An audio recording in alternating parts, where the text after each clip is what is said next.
And that's exactly what I was saying before we hit record. Well, good thing the mics are on now.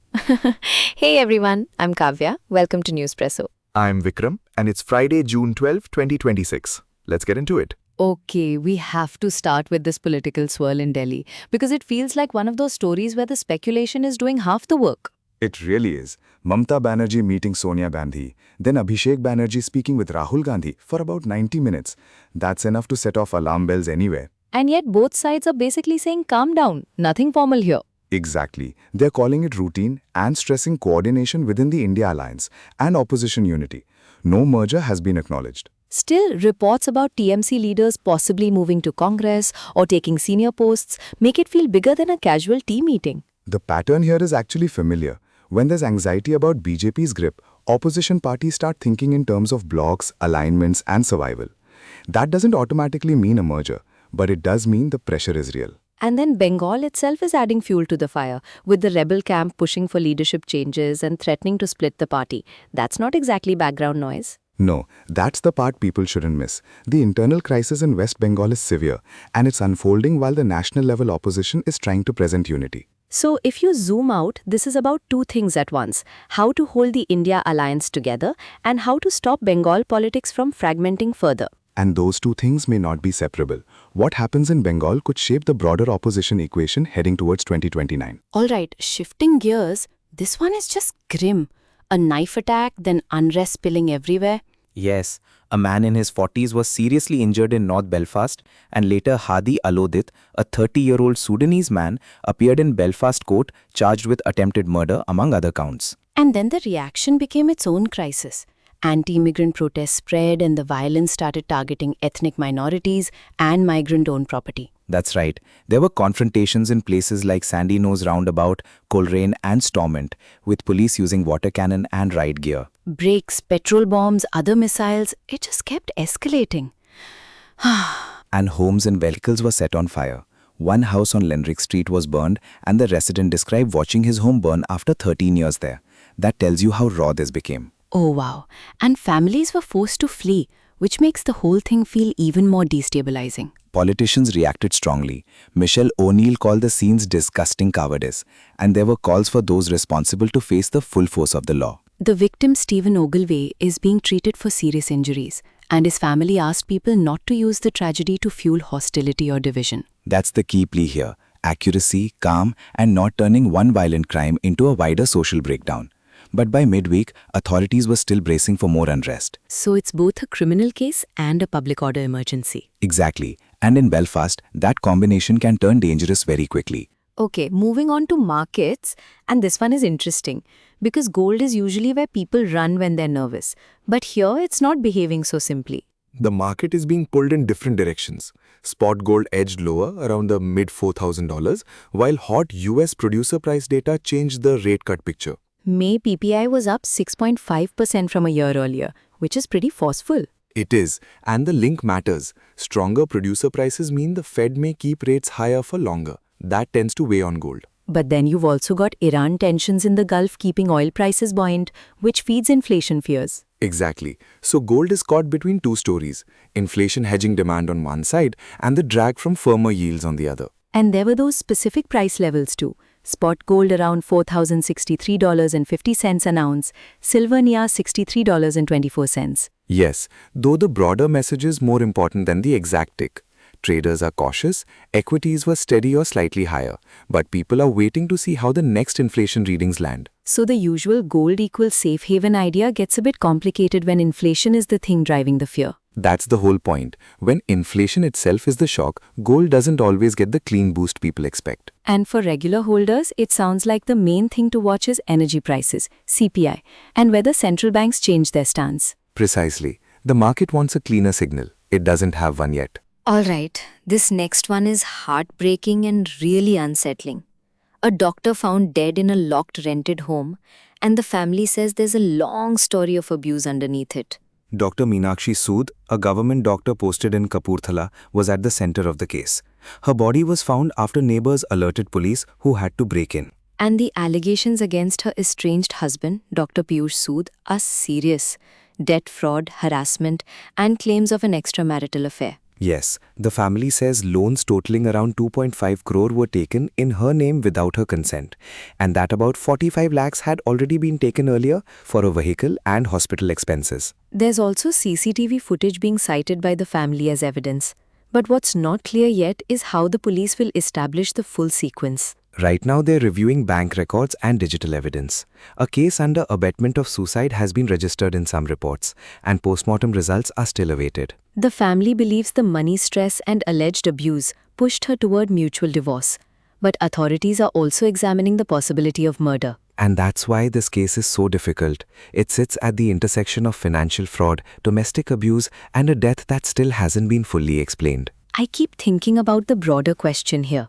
How many layers of control can hide inside a professional marriage before anyone sees the damage? That's well put. The case is a reminder that wealth, status, and education do not prevent coercion or financial abuse. And the answer now depends on the forensic findings, the bank trail, and what police can prove. Exactly. Until then, it remains an open and very troubling investigation. Okay, some cricket relief, though even here there's a big selection story. Siraj is being rested for the Ireland and England T20Is as a workload precaution.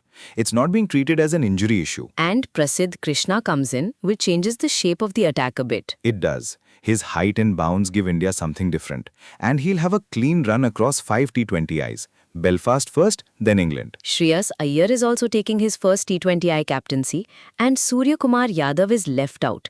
That's a noticeable mix. It is, and it tells you the selectors are trying to balance immediate needs with long-term workload management. There's a crowded calendar ahead, including the Asian Games later in the year. And then there's Vaibhav Sooryavanshi, just 15, getting a maiden call-up.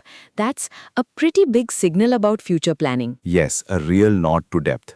And in the parallel Bhuvneshwar Kumar story, he's content to let selectors do their job while thinking about a possible return after a strong IPL. The one where he took 28 wickets and helped his team defend the title. Correct. So the broader theme is workload, age, and how India wants to manage its fast bowlers across formats. Vikram, this is one of those cases where the selection news is almost as interesting as the matches themselves. That happens when a team is planning for more than one tournament at once. Now, this is the kind of sports story that changes the whole scale of a tournament, the World Cup getting bigger than ever. It's now 48 teams, 104 matches, 39 days, and 3 host countries: the United States, Canada, and Mexico. That is huge and a little dizzying, honestly. It is.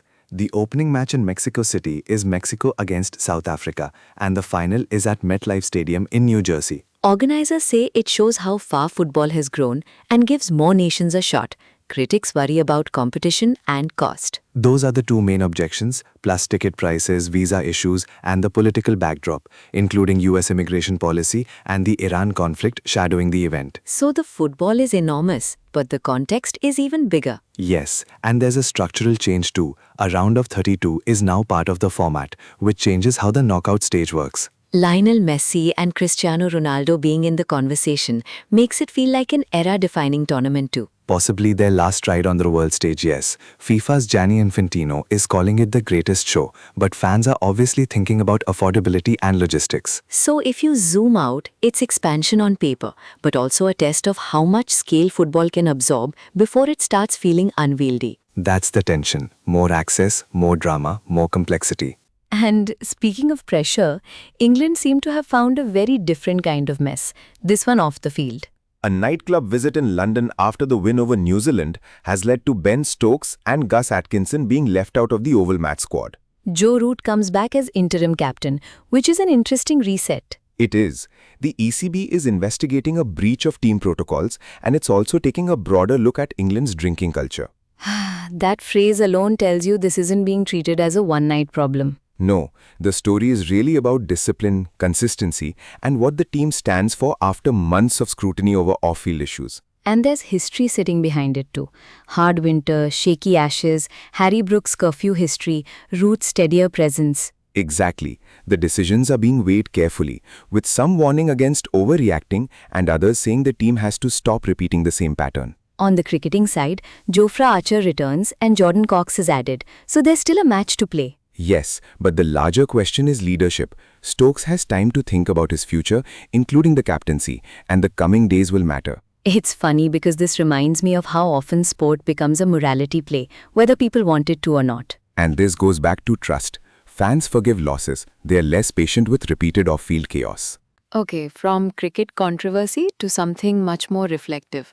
Tamil cinema losing Bharathiraja. His death has clearly hit hard. He wasn't just a director. He changed the way rural life was shown on screen. And that village-centered storytelling gave so many new faces a platform. Exactly. He came from a village background and earned the title Iyakkunar Imayam for that reason. He brought grit and tenderness to the screen in a way that shaped Tamil cinema's language. The tributes came from everywhere. Rajnikant, Kamal Haasan, Radhika Sarath Kumar, Siva Kumar and others. And from political leaders too. The state announced full state honors for the final rites, which were taken to Theni for cremation. What stands out to me is that this wasn't just film industry grief. It sounded like public grief. It was. His return of the Padma Shri in 2009 to protest the Sri Lankan conflict also showed that he carried moral weight beyond cinema. So his public life and his creative life weren't separate at all? No, they weren't. His films celebrated ordinary people, and his activism echoed that same sensibility. And with fans lining the streets, it really does feel like the end of an era. It does, but also a reminder of how deeply one filmmaker can shape a regional cinema. Alright, last one. And this is policy, but it actually has a very everyday feel because it could shape what ends up at petrol pumps. The Finance Ministry has extended nil central excise duty to petrol blends with 22%, 25%, 27% and 30% ethanol as long as they meet BIS IS 19850 specs. So that's E22, E25, E27 and E30. Correct. It extends the earlier E20 relief and builds on BIS standards released in May. But importantly, this does not mean those blends are hitting the market immediately. Exactly.